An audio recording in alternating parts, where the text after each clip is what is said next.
So a lot of people in our community have been asking for more sleeper app content. And as you know, we create content on a weekly basis, but we typically don't film more than one long form episode a week.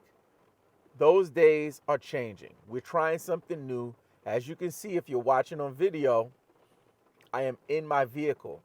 It is my lunch break at work, and I'm dedicating time to help you win your fantasy league. Now, it's raining right now, so if you can hear the raindrops, then just rock with me. Relax, you know what I'm saying? Put on some daggone incense, whatever you do to relax, drink a cup of tea, and let's do this. So, in terms of the sleeper app, I know that there are some hardcore fantasy basketball enthusiasts who are against the lock in mode format on Sleeper. They're against the game pick mode on Sleeper. I get it. Change is tough, right? When we are accustomed to doing something a certain way, we want that to remain intact as we go through the journey of the thing that we like or love, right? Or we have interest in. And I believe that evolution doesn't mean that we need to eliminate parts of our history and what we do. So I firmly believe as long as the sun rises and the sun sets, there will be fantasy basketball for points leagues. There will be fantasy basketball for category leagues, and there will be fantasy basketball for roto leagues. As we grow and develop, formats like Game Pick will be wild cards. Will they last? Will they stand the test of time? That remains to be seen. But I will say that there is a budding community of players on Sleeper who are seeking support, content, and advice. And that's why we're here today. We believe every NBA fan that plays fantasy football should also play fantasy basketball. I'll start by saying this. If you're watching the YouTube episode, excuse me crunching down with this daggone turtleneck on my neck here. It's a little chilly today. It's raining. And the car is not really set up for me to film yet. I bought some pieces that will maybe help to improve the experience. This is definitely not my most flattering angle of filming, which is okay because I know any of you who pull up for these episodes are not coming because of this mug. You're coming here for the content coming out of this voice box. With that being said, we have some tips for the Sleeper apps fantasy basketball platform specifically for lock in mode, right? So I scoured the internet and I literally could find nothing. Anytime I look for information about Sleeper app fantasy basketball advice, my name and my videos popped up. I was like, what the heck? Like, what are we going to do here? And then I got an invite recently to a Reddit, subreddit, I should say, that is all about Sleeper apps lock-in mode. And I got so many nuggets, and I went in, just dug really deep to get this information for you. So some of these are new concepts for me. Some of them are existing strategies that I've used. Any way you look at it, I guarantee you it will get you a step closer to winning your fantasy championship. So with no further ado, let's go into our first tip. The first tip is to lock in your positional slots first. Lock in your positional slots first. Now, what do I mean? When I say positional slots, I mean your point guard spot, your shooting guard spot, your small forward, power forward, center, your guard, your forward slots. Lock those in first before you lock in your utility spots. Your utility spots, save those for last because you can be a little more nimble, a little more flexible in terms of who you put in there if you don't have the limitation of being committed to a position. So the first one is lock in your positional slots first. The next tip, don't set and forget. there's this misconception that on the Sleeper app, because it's supposed to be easy and simple and similar to fantasy football, that you can set your lineups and forget for the week. That is not the case here. You can do that if you just want to play around with your friends in the sandbox and go home, but there's going to be a kid in that sandbox who's grinding, like digging for gold, right? Do not just set and forget. It is not fantasy football. It's supposed to be easy, but again, it is not fantasy football. You can compete without setting, without you can compete if you just set your lineups. I'll say that.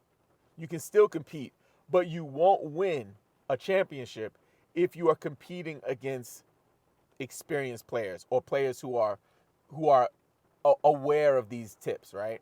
So don't just set and forget. And that leads me to my next point. The third tip, use the waiver wire. Use the waiver wire. There's some misconception in the lock-in mode, community and in the Sleeper app that you can just set and forget. You don't need to play the waivers. You only play the waivers when you have an injury. And that, in fact, is not the case. If you want to be successful on the Sleeper app, you need to play the waiver wire, right? There's a misconception also that streaming is not a priority or not even a thing. Streaming is a thing. It is a thing, and I believe that it's something that will help you to, achieve the title of champion in your league. The fourth tip, deeper teams work better on Sleeper. What do I mean? In a points league, in a category league, some people like to build top-heavy rosters. Me particularly, I love top-heavy rosters, especially if I'm in a 12-team, 10-team, even an 8-team league. In deeper leagues like 14, 16s, I don't really want to focus on that. I want a little more balance. But for me, I love a top-heavy team, right? For you, you might be thinking about it the same way if you're coming over from a points league or from a category league when you play Sleeper app, or even if you're coming over from fantasy football. If you're coming over from fantasy football, you want to have a top-heavy roster. You're like, whatever, I only got to play so many players per week, right? However, if you're streaming, if you're not setting and forgetting, you actually need to have more talented players, right? So, again, deeper teams work better on Sleeper. It works better to draft and also build in the season with your in-season roster management to get a whole arsenal of talented players as opposed to a few really good ones. And the next tip, which is 1, 2, 3, 4, I think I'm on tip 5. The fifth tip is lock in your players early if they outperform their expected point total. Sometimes we roll our dice. Let's say we got somebody like, I don't know, Tariq Eason, somebody of that caliber, right? Maybe Jalen Smith. And the first game, he's projected to score, let's say 20 points. He scores 25. But you see that he has 2 or 3 more games, and you're like, man, let me see what's up. Just take the points. He might get injured. And also, it's Tariq Eason. You don't know what you can expect. Like, of course, he could explode and have a bigger performance later on in the week. But go ahead and get yourself some points on the board. Now, this rule applies to those type of players, mid-tier, lower-tier players. But for your studs, your first-round players, your SGAs, your Halliburtons, your Jokic, this rule does not apply. You want to let those guys rock that first game.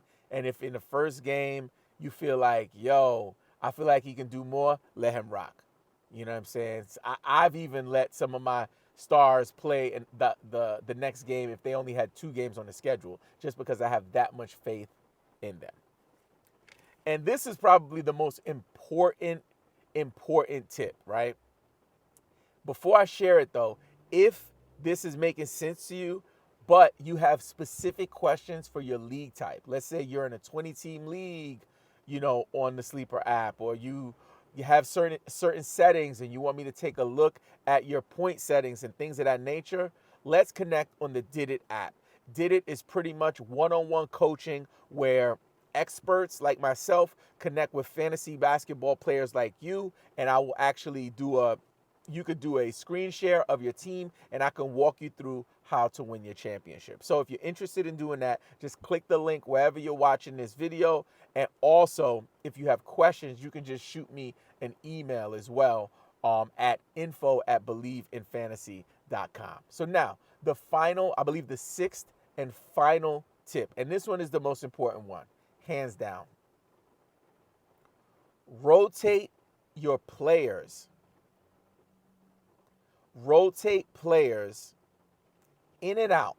Rotate your players in and out of vacant spots nightly. What do I mean? Let me unpack that.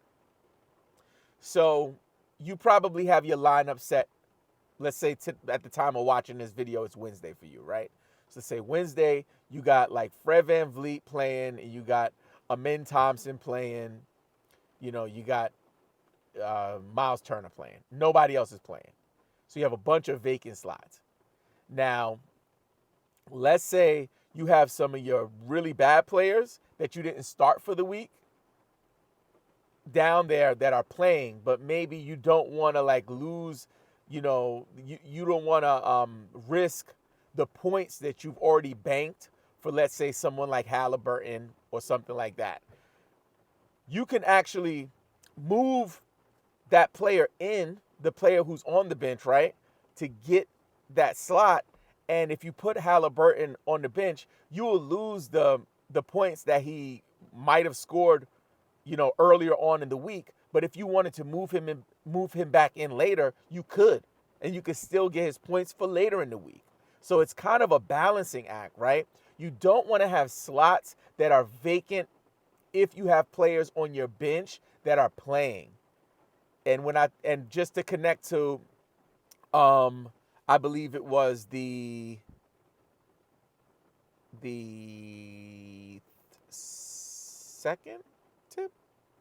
Oh, the first tip. So talking about locking in positional slots first, right? If you have a bunch of utility slots that you have available, then you could cycle those players in and out, right? So look at it as like having opportunities at bat. The more at bats you have, the better chance you have of your players performing at a high clip. So if I put someone in who was kind of a scrub, but he dropped 30 points and he was only projected to do 15, then I'll lock him in. I'll put Tyrese Halliburton in one of those, utility spots. So that is the last tip. And one thing I want to know also, as long as the player has not been locked in, right? Their score has not been locked in, you can move them in and out. So don't feel like if you move Halliburton out, you can't move him back in. As long as you didn't lock his score, you're good. But just remember, you can't go back and claim those old points. Once you move him out, the system will trigger and let you know, hey, you won't be able to lock those scores in. Are you okay with that? And then you just say yes, and then you get that additional at bat. Now that you are prepared to dominate on the Sleeper App's lock-in mode, let me know in the comments, do you want more content like this? And if so, what topics do you want me to cover?